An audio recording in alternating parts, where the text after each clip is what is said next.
welcome everyone to the first event of the Pi and AI series hosted by Pasio.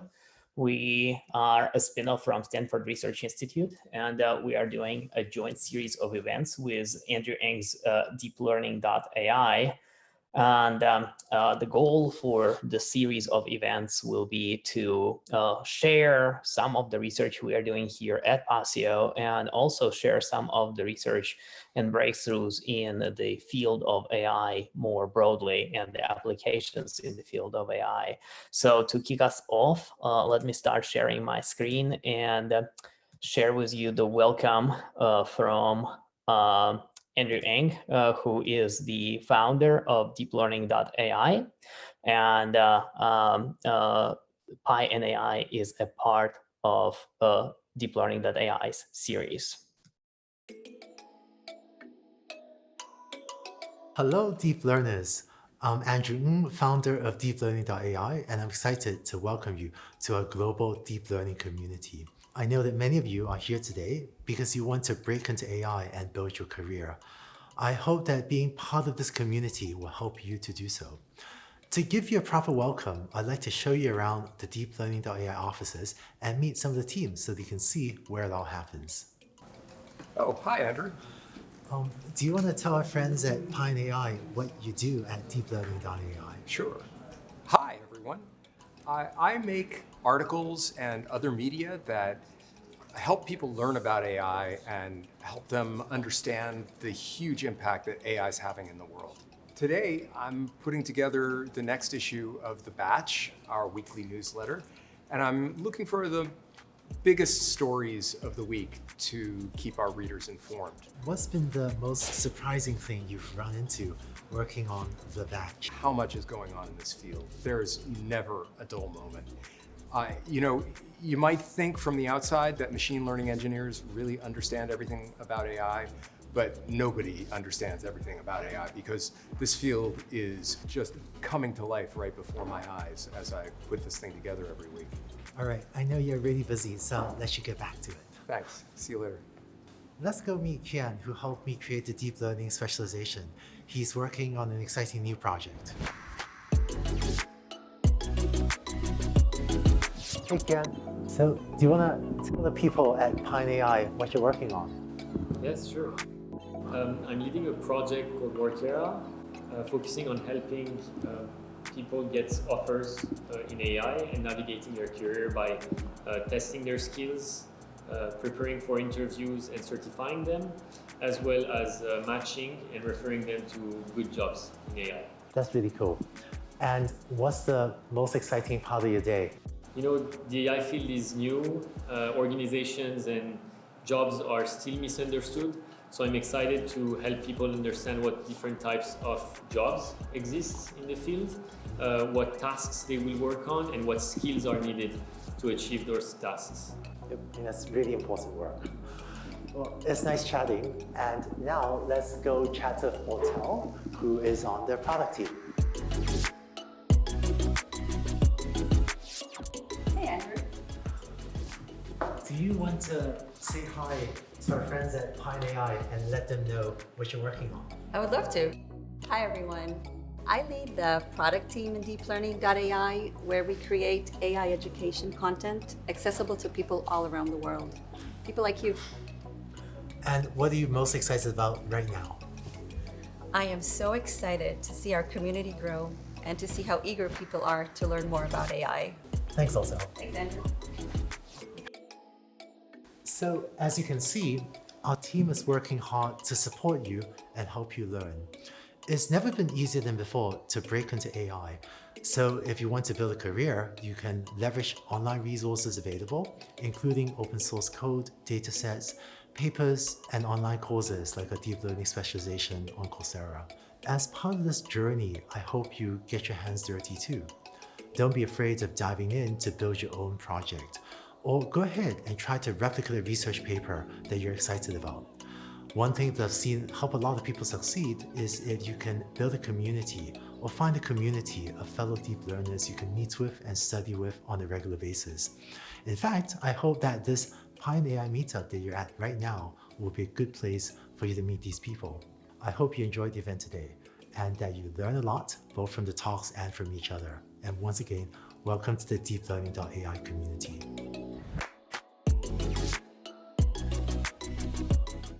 Awesome. So let's start with a quick summary of the event.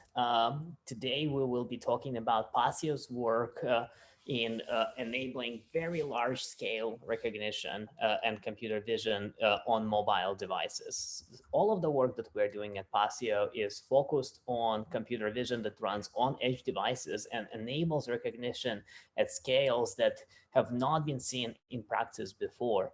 To give you a sense of the scale in our food nutrition AI technology, we are recognizing over 4,000 foods at the same time. And to provide you with an overview, we will give you today both the overview of the technology development, the key applications, how we made it happen, where it's used, and why this is important. So to kick off the series, we invited one of the pioneers in this space, Dr. Ajay Divakaran, who has led the space and invented many of the core concepts behind mobile food tracking and food recognition, and has been working on this and leading the space for over a decade. He is the senior director at SRI International, and together with me will be the Vice President of AI at Pasio, Dr. James Kelly, who will be providing a deep dive into our technology development and our technology roadmap. So we will be very quick with the slides. We'll open it to the Q&A afterwards. But to kick things off, let me share with you how it looks in practice and what we are doing, so that it forms a very good overview and builds a good picture for what is to come.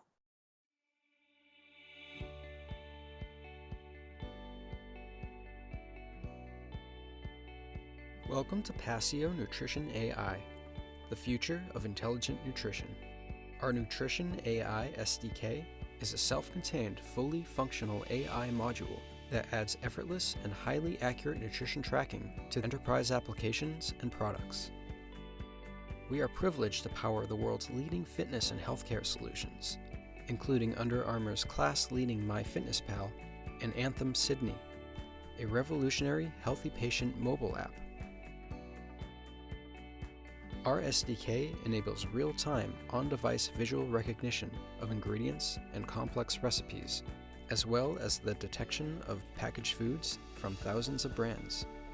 Simply point your phone's camera over the foods you want to log, and Pasio will recognize raw, cooked, and prepared foods, as well as a list of specific alternatives to help fine-tune your selection. For example, we recognize general food categories like muffins and teas, but Pasio's taxonomy enables users to select detailed alternative options, such as a particular type of poppy seed muffin or tea. Our SDK recognizes food in a variety of states, like when adding milk to black coffee, and supports advanced editing, where users can change food amounts, select alternatives, change mealtime labels, turn foods into recipes by adding ingredients, and save recipes to a favorites list. Our powerful multi-food recognition tool also allows you to simultaneously recognize multiple foods on a plate with a single swipe and build custom recipes on the fly, significantly improving the user experience and making nutrition tracking simpler and much more engaging.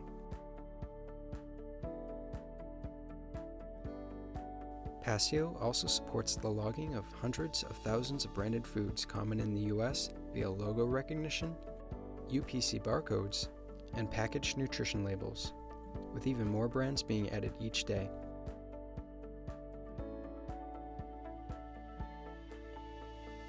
Our roadmap includes one of the most requested features in nutrition tracking, the ability to estimate food amounts and show users real-time nutrition of their meals.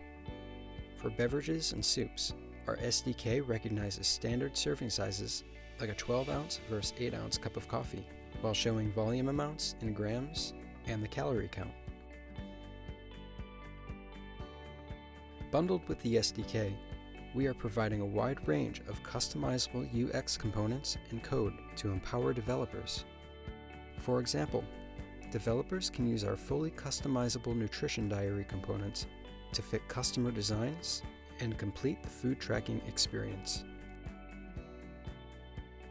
We hope that you enjoy testing our SDK and exploring the various UI/UX features we provide you as part of the Pasio Nutrition AI product. We look forward to working with you.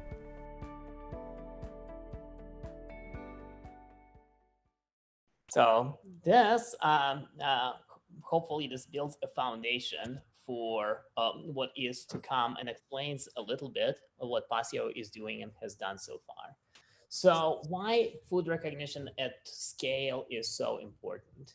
There are several giant applications that can be transformative worldwide if people are able to point their phones or cameras at the food and recognize the foods that are in front of them. One of the most exciting applications for us is healthcare. We conducted recently a survey asking over 150 healthcare professionals about the need for them to see patient nutrition logs. And over 90% of them said that they would like to see the nutrition logs of their members. And less than 14% of doctors actually have access to nutrition logs today. So there's this major gap in healthcare. Doctors and nurses and healthcare professionals need to see the nutrition of their patients, but they do not have access to it. Obviously, food recognition enables much smarter cooking appliances. For example, how many times have we been all in situations where you put something into your oven, turn it on, forget about it, and then it burns down or boils over? And computer vision with food recognition will solve this problem. Or how many times we see that we've got food waste in the refrigerators or inside of our pantries. All of those problems will eventually go away and be optimized when computer vision is able to recognize and support recognition in kitchens. And this will also translate into cooking robotics as well. Let me show you one of the core applications developed by Pasio in this space. Imagine what the future of cooking would be like when your oven can see and make smarter cooking decisions. Right out of the box, Pasio's food recognition technology can allow ovens to detect the level of doneness throughout the cooking process. While our technology has been configured for mobile devices, with the right optimization for ovens and appliances with built-in cameras, the recognition speed and accuracy can improve significantly as our technology searches through our database of thousands of other foods typically prepared in the oven. With recognition capabilities constantly growing every day, we'll give you exciting new tools within our Edge AI platform, allowing you to rapidly train your products to detect the foods and states of doneness that are right for your customers, so you can lead the way in building truly unique, innovative kitchen appliances that make the world a healthier, happier, and more productive place.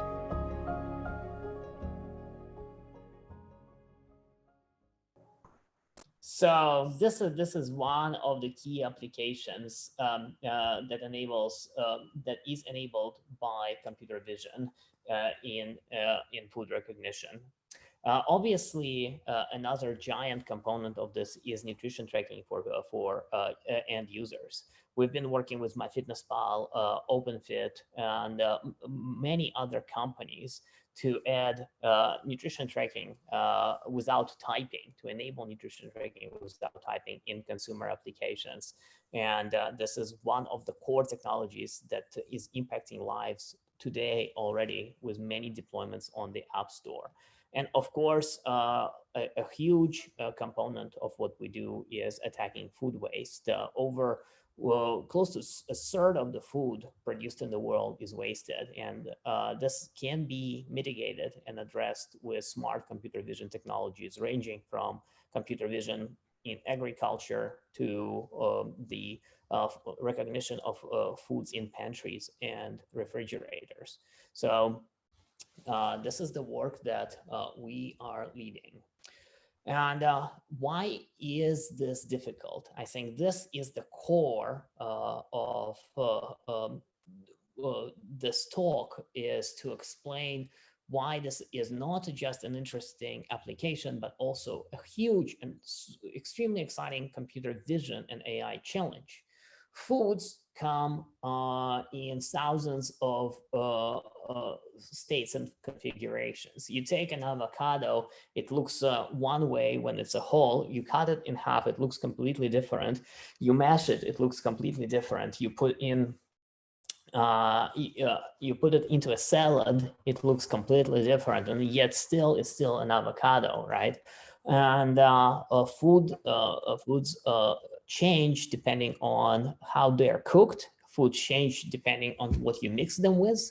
And what's another level of complexity is the foods are often coming in packages, and they look different inside of a package and outside of the package. So there are a few thousand of ingredients that are commonly used. So that domain is not crazy large. Let's call it 3,000 food items.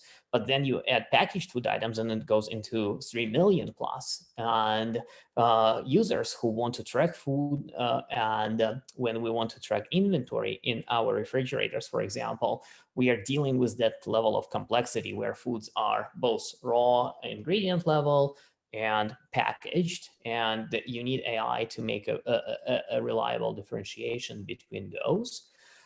Also, a big component of this is when you're trying to estimate nutrition, there is a challenge of invisible ingredients. You pointed your phone at the cup of coffee. It tells you that this is coffee, but you need your AI to be intelligent enough to ask a question: did you add sugar into your coffee? And remember your answers so that it doesn't need to ask those questions constantly all over again. So to start the process of explaining the complexity and the opportunity and the technology behind the space, let me introduce Dr. Ajay Divakaran, who started this work well over a decade ago with NIH funding and pioneered this technology well before smartphones. Some of the IP and inventions that we rely on were invented and imagined in the world of flip phones. And this shows phenomenal vision that Ajay and his team had during their research over a decade ago. So Ajay, please take it away. Certainly. Thank you very much, Dmitry. I should first of all say that the word team is more important. This basic idea and its work, I had a lot of great people working on it. So I'm just a representative here. Just to make that clear, let me give you a little bit of a historical background very, very quickly. So one is that, at our pocket of the, SRI, which is the Center for Vision Technology, every year we have this sort of we have a lab day where it's like a mini internal conference, and we have a session called Crazy Ideas. This actually was a crazy idea, which is that, you take a picture of a plate of food and you know what food there is and in what quantity. And it was considered a crazy idea at that time. And that session, we still call it a crazy idea session, right? So that's kind of one part. But then what happened was, meanwhile, the National Institute of Health was interested in longitudinal studies. So there is a whole genetics and environment and health initiative called GEI. And this initiative required rapid data collection. And a lot of excellent work has been done, by the way, within that initiative. And so they were interested in rapid capture of what people were eating. And so they actually then put out this call for proposals saying, well, can you come up with technology that can actually, you could take a picture with a cell phone and know how much food there is and in what quantity. So you can see that, the crazy ideas and the NIH thinking all converged, and you can see it came from NIH's desire to, in fact, collect longitudinal data going across many, many years, right? So that they could know, and then they could study the effects of diet and genetics and exercise on long-term health, right? And it's an ongoing effort, lots of excellence. So that's the historical background. So now, and in those days, we called it food identification with voice recognition. So that's why it's called FIVR, and we used to call it Fiverr. So the idea was not that you recognize the food per se. You would say, I know there is this food on the table, on the plate, I'm sorry. And you would say, well, but tell me where it is on the plate and in what quantity.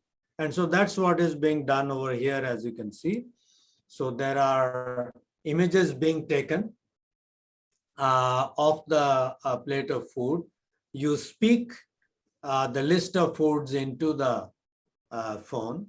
And now what you do is that you feed the speech and images into the system, and out come the reports which say, well, there is 225.84 milliliters of strawberries on the plate. And so, the next time you eat a strawberry, make sure that you have that kind of, accuracy to the second decimal place in milliliters.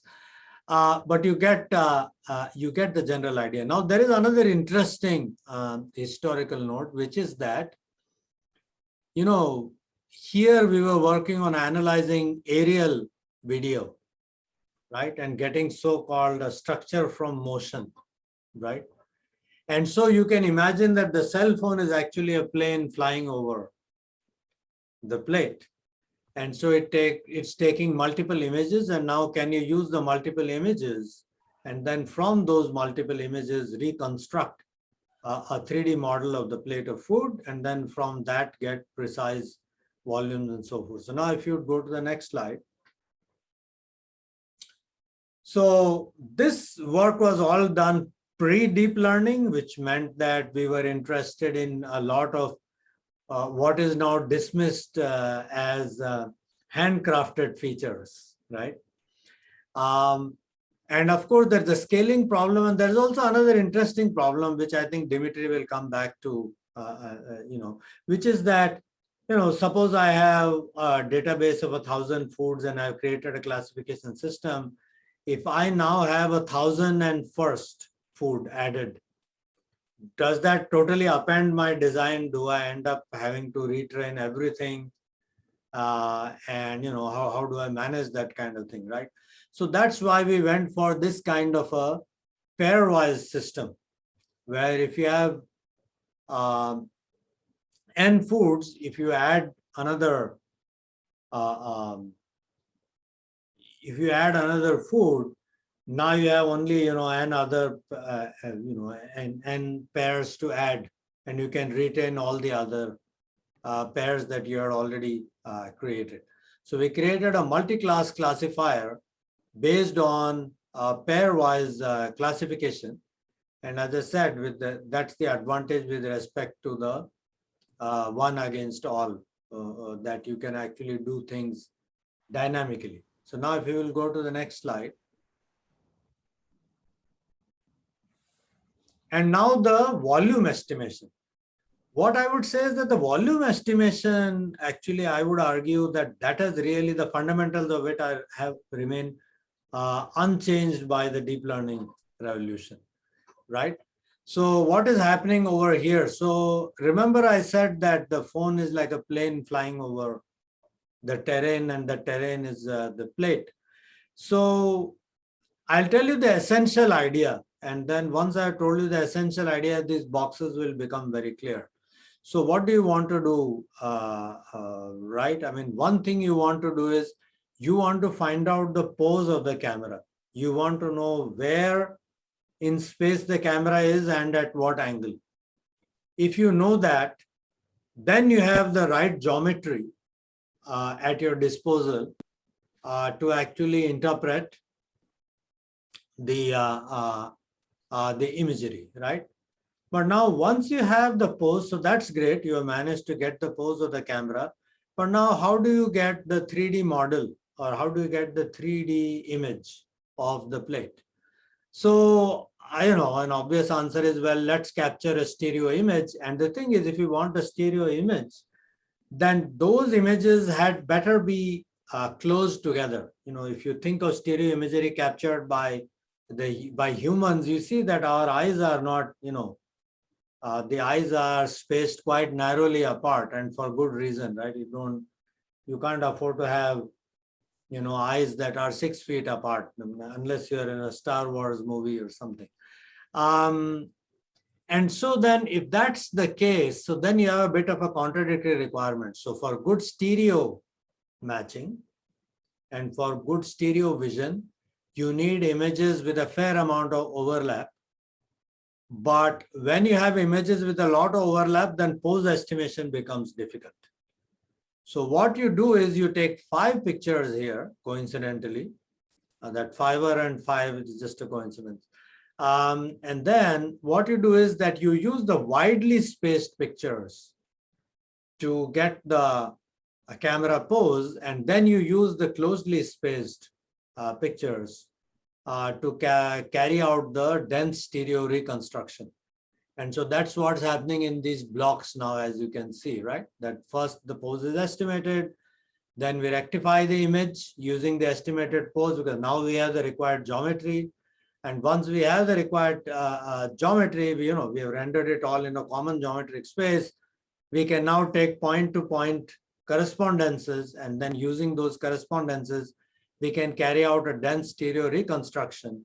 But now, remember that we have a classification step. So what we have done is we have actually classified the segments of the image already.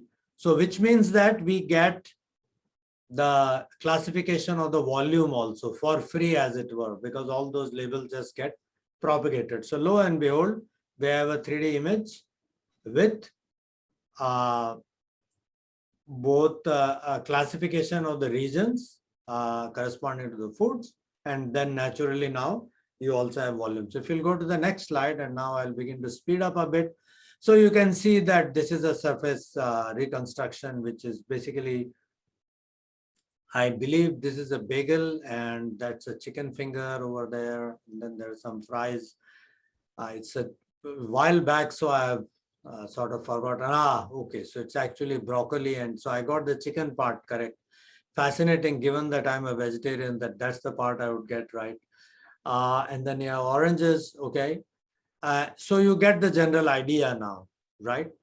Now, there was another interesting item over here. The other interesting item here was, how do you have an absolute notion of scale, right? Because all you are getting is really only the scale-free geometry. And how do you get scale? So initially, we actually had this huge marker that we used. And it was the marker that then we used to calibrate. Then later we used a smaller marker, and then we got rid of the color calibration also. And then we were using just white balance. And now, I mean, Dmitriy has come to a point, as you can see, where he has sort of got rid of that. And so this is how technology progresses. So if we'll go to the next slide, and these are the last 2 slides, because one question was, people might say, well, why do all this, right? Why not have people just maintain journals? And the answer to that question is, number one, ask anyone and they will tell you that, maintaining a journal and all that is a bit of a pain, to put it mildly. But here is the other interesting thing. We said, okay, how good are humans at even estimating how much food? And those of you are interested in those things, you must know that the human body actually is a very poor judge of how much it has eaten, right? The sensors that tell us how much we have eaten and the actual conversion and all that are totally out of whack. Basically, we live our life using these heuristics, essentially, right? And so we wanted to know, how well can a human being know how much food there is? And the answer is that our system actually makes more errors in certain cases and actually makes much lower errors for other cases. So this is very interesting. You would have thought that the humans would be very consistent, but it turns out that human beings actually make a lot of mistakes with volume estimation. So if you'll go to the next slide. Actually, one quick note about this slide is that here the chart, actually the human error is light blue, and the error from Fiverr is dark. So the average error that SRI got from Fiverr was around 15%, and human error was significantly more. And what's interesting, we're especially prone to underestimating the amount of steaks that we eat, which is a very interesting observation. That's right. So that's that's about it. And now you can see that Dmitry has taken this idea well beyond whatever we were doing, and we're very happy for him. So looking forward to your explanation, Dmitry. Thank you, Ajay. And yes, it's been a privilege and very exciting for us to be building on the research that SRI conducted and framed us very well for success with building and taking it to a completely next level. So to take this and address that level of complexity, we very quickly realized that we will be required to build a full ecosystem. And as we were starting on our journey, we've built a full platform from AI domain architecture to data collection and augmentation, data annotation. We've built a global data team through our partnership with SheWorks, and right now we have people collecting data all of foods all over the world, in Asia, different continents. And we've built an AI team, a phenomenal AI team led by Dr. Kelly to train and optimize and devise different neural networks.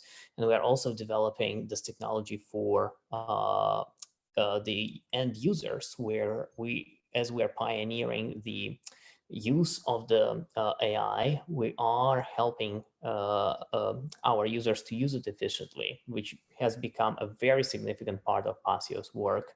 So here is an example of what the technology that we developed. We've got the data collection application that allows our team members, data team members, and end users collect millions of images of foods, put them together, and create this full life cycle where we collect data, train, and deploy this into production.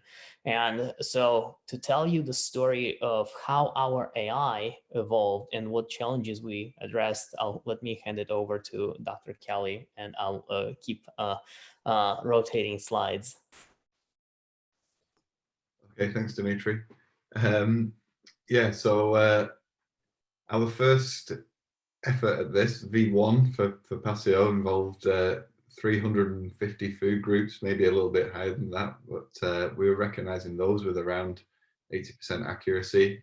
We had our data set of 5,000 plus voice and voice products that could be logged via the metadata. We also built up a UPC database, product database, so we could recognize barcodes. But the user assessment basically was that about 50% of foods are recognized, and 80% were the top one recognitions from the voice. And we wanted to go a little bit more granular than 350 to try and up those numbers. We had some pretty beefy models early on. I think I believe that this was YOLO, one of the early YOLO models. I think it was quite parameter heavy. We had object detection was the main sort of thrust at that point.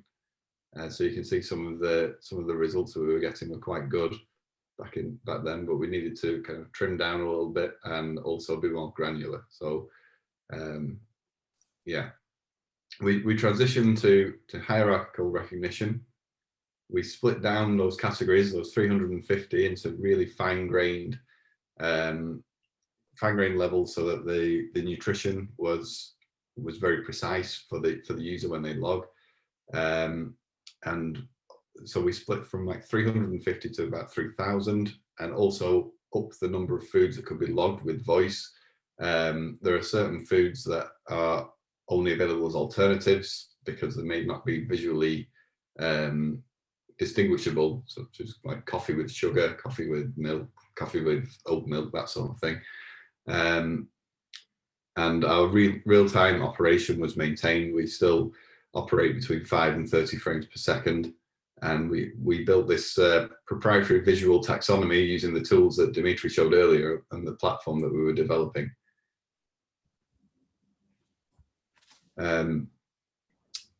Yes, so do you have a video to roll at this point, Dmitry? No, I don't think so. I think this is I will show a number of videos a little bit later during the presentation, but at this junction, as James mentioned, to build this, it was very, very important for us to transition to hierarchical structure, because when we are trying to recognize, for example, blueberry bagels versus cinnamon bagels, we very quickly realized that the structure of those foods need to be taken into account, because when you are trying to distinguish blueberry from cinnamon raisin bagel, they look very, very similar. And if the recognition technology fails, it is better to show user the response berry bagel, or even if you cannot distinguish berry bagel, say, from dark seed bagel, it's better to show user the answer bagel. It also really helps us from the training standpoint. So this is the technology that James developed with the hierarchical recognition, building the HNN models coupled with object detectors on top, that allowed us to handle the 3,000 plus, close to 4,000 right now level of complexity. Yeah, as Dmitry said, we start at the top level. We slim down from the bigger object detection model to SSD Lite, and when we were recognizing around 350 foods, we had a classifier with just like a flat classifier, flat dense layer output. Increasing this granularity, like we wanted to, as Dmitry says, keep that structure, keep that domain knowledge in the neural network, so that should we get an incorrect prediction, it still makes sense, still useful to the user, who can, with UX, can very quickly select the correct action.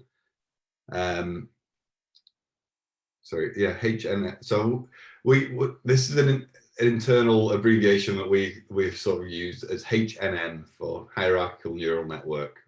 I'm referring throughout as just a hierarchical model. If I slip back into internal Pasio nomenclature, I apologize.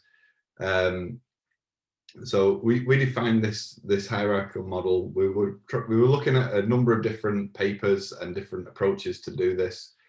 We settled on one from the computer vision group at the University of Jena in Germany, based on this paper from Bars and Denzler in 2019, which is semantic embeddings for image retrieval. Yeah, we carried out a number of small scale experiments. I think we started out with bagels because that was a case that we wanted to nail down, and I think as well various different kinds of peppers, and this was the best performing architecture. Gave us a lot of flexibility as well. If we could go to the next slide, yeah. Okay, so it works by building a set of target embeddings for each food type. And these target embeddings kind of encode the similarity and the distance between different foods. So for example, if we take blueberry and cranberry bagels, they have a shared parent, which is berry and raisin bagels. So their hierarchical distance is 1. If the total depth of our hierarchy was 10 nodes deep, then the similarity would be 0.9. And so we want to generate embeddings for those two food items that had a cosine similarity of 0.9. So we do this all the way throughout the hierarchy for each individual leaf node. As I mentioned previously, we have an SSD-like model. Again, scaling up to 3,000 foods, that was not going to be feasible. So the model will become much too big.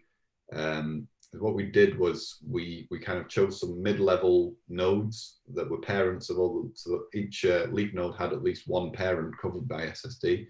So for example, bagels was the label that we did object detection on. So I think we settled on 700 classes eventually for version 1. So if we could move to the next slide. Okay, so once we've trained the model, when we're running inference with the hierarchical model, we're looking always to suppress false positives and to try and make our predictions a little bit more accurate. So we use the predicted embedding that comes from the network to produce 2 separate predictions. So use a kind of ensemble approach. So we have the softmax prediction, which is something that is recommended by Bars and Densler in their paper. But also we take that predicted embedding and do cosine matching to the nearest target embedding to get a second prediction. And as I'll talk about a little bit later, having those 2 predictions means we can cross-reference and do some voting. If we move on to the next slide. Okay, so at inference time, the very first stage is to pass the image into our SSD-like model, which can produce, any number of bounding boxes.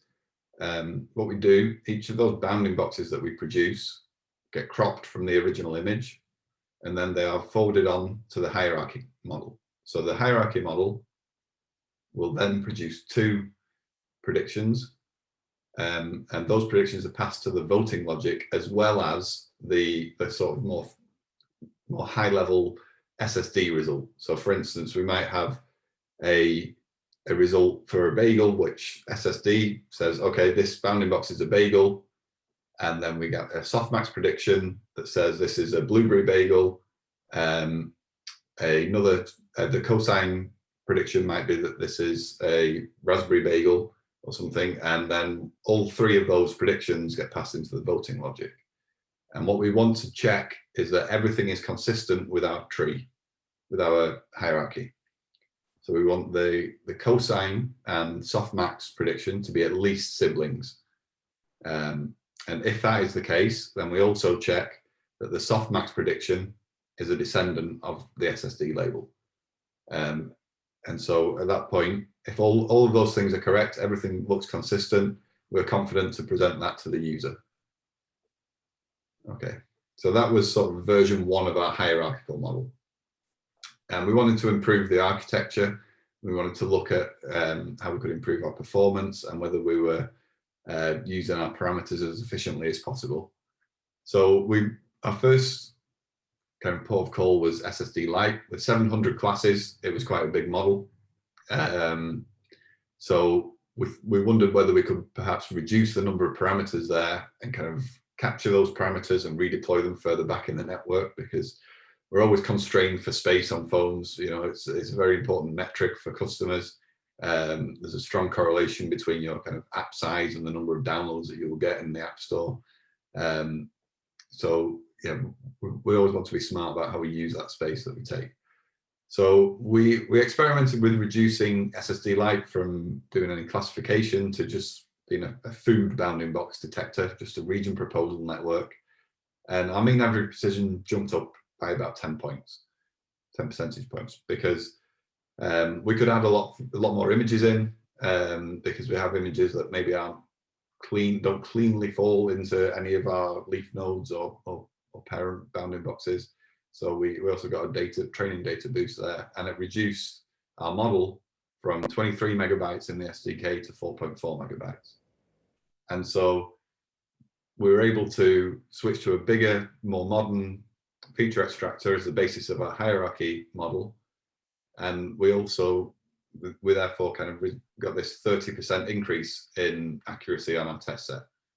And we had an overall memory footprint reduction as well. So yeah, I'll hand back to Dmitry now to talk about our performance. Yeah, so obviously the changes that we introduced allowed us to massively increase the performance relative to size.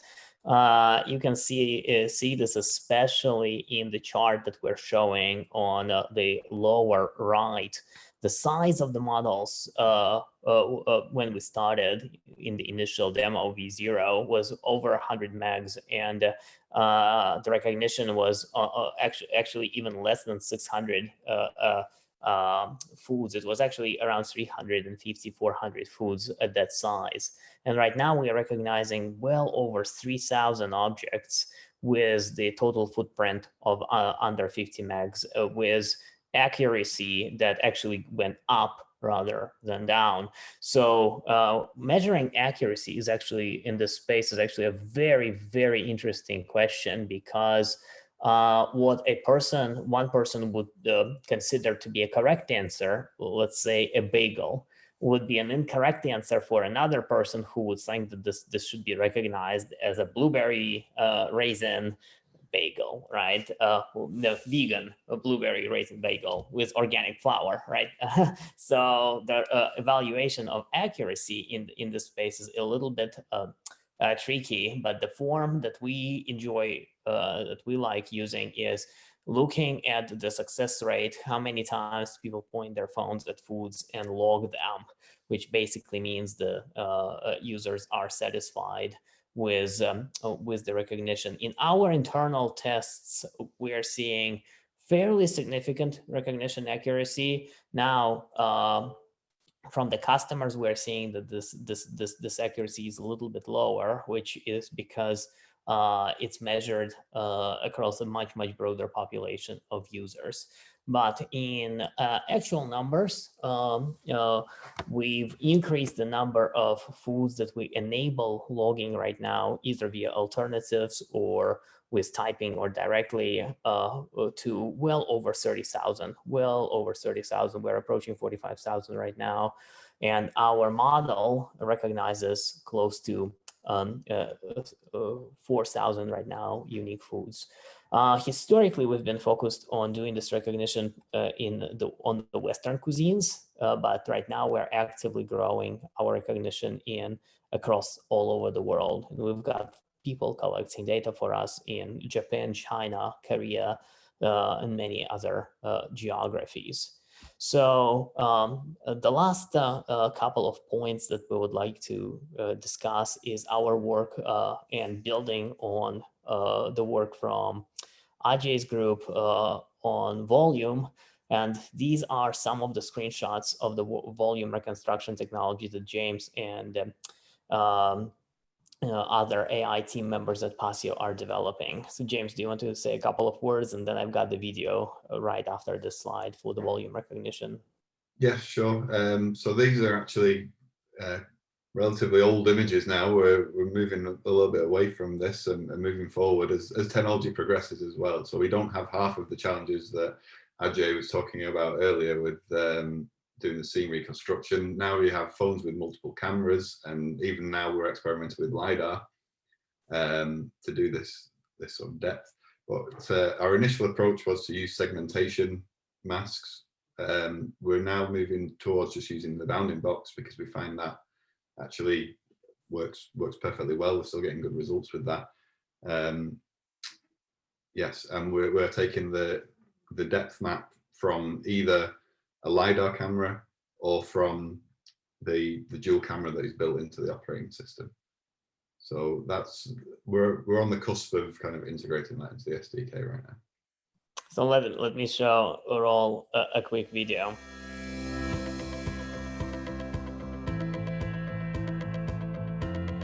Pasio's technology recognizes food with lightning-fast speed while evaluating food amounts and showing users calories in real time. Our technology is trained to estimate food volumes and convert the results into grams, ounces, calories, and serving sizes. For example, our app recognizes the small banana at approximately 80 grams and 70 calories, while the medium banana is approximately 100 grams and 90 calories. We can see that by switching back and forth, the results remain consistent.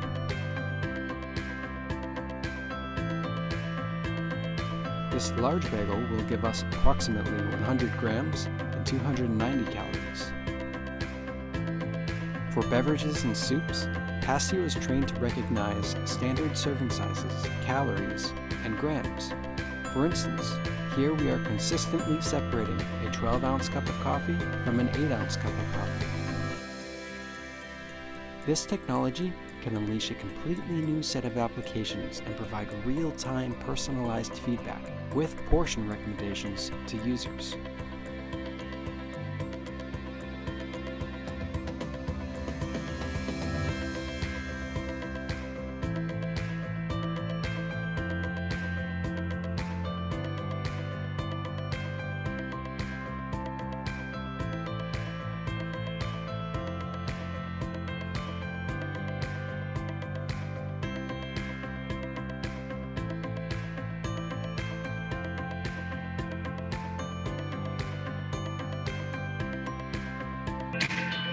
So these are some quick results. This is essentially a preview of what this technology is capable of, and we're very, very excited to bring it into production hopefully later this year.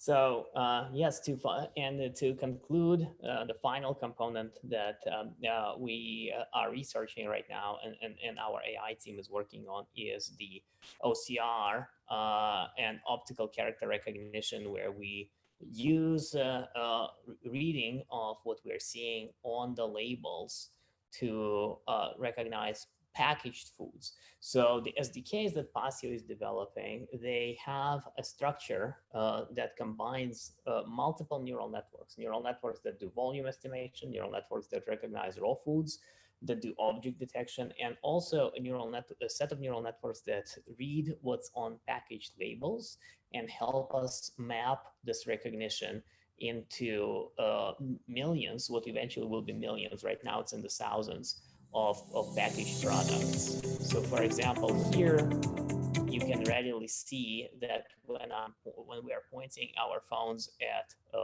these power bars, the application is able to read the label and connect this label to the exact power bar, not just the Luna bar, but rather it knows that this is a chocolate, or in this case, blueberry crisp Cliff bar. So this this is a very good example of this complexity of the setup. Well, it requires combination of neural networks that do volume, combination of neural networks that do object detection, OCR, and other components, and then thinking about what users are trying to log to give them the best possible recommendations. So this is sort of concludes the pre-structured section of the talk. Let's maybe take a quick look at the quick questions. James, are you able to see the questions and maybe take them? And yes, I was just typing actually. So Ajay will need to jump off at noon, but we'll take a few questions. If Ajay, if you jump off before we round things up.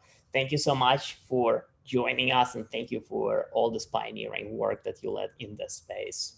No, thank you for taking this work in this direction. Awesome. Yes. All right, James, let's take the questions from the attendees. Okay, so I've seen a few questions from Rashmi. We use RGB images as inputs to all of our neural networks, so we don't have networks that work just with grayscale images alone. Yeah, the color is an important feature for detection, but we also do quite a lot of color space augmentation to make sure that we don't saturate too much towards recognition of colors. We had an infamous meal that I think Dmitry went to show an investor our technology underneath a red awning, if I remember rightly, that kind of put a pink shade over all of the food and really threw off all of our recognition for that meeting. And ever since then, we've learned our lesson, and we do quite a lot of HSV augmentation to kind of guard against that. In terms of compute versus vision APIs of Google and Amazon, etc., we're at around about 1 gigaflop sort of compute range at the moment, I think, for our neural networks. I don't know exactly the networks behind Google and Amazon's vision APIs, but I would imagine they're maybe 10x the compute scale. I don't know for sure. That's a guess. I don't know, Dmitry, if you'd have any input to that. In terms of accuracy, we've done comparisons in the past with Google, Microsoft, and we were always coming up significantly on top, but we've not recently tested against Google and Microsoft. A big difference between what we are doing and the cloud-based APIs is that in our case, data never goes into the cloud. All of the compute happens on the edge devices, which enables user privacy. What we did we compared to all other apps that are not powered by Pasio today, and the closest competitor that we were able to find was around 20 points behind Pasio's work. Another question that I'm seeing, have you guys evaluated deep learning based single view depth estimation? It's a really great question because way before dual cameras, I actually developed a technology that was based on David Eigen's, I believe, work, which allowed me to take a single image and predict the depths, build the depth map, and measure the volume. But we moved away from that effort and that research because Apple, around that time, Apple was absolutely certain to release dual camera phones.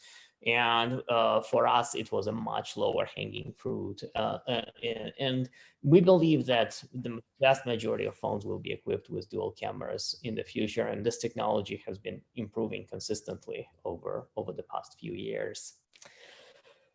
So thank you all for the questions. Hopefully you guys enjoyed the presentation. We will stop on time, let everyone go, but we will follow up in the email. There will be a survey from DeepLearning.AI, and we look forward to staying in touch and hearing from you.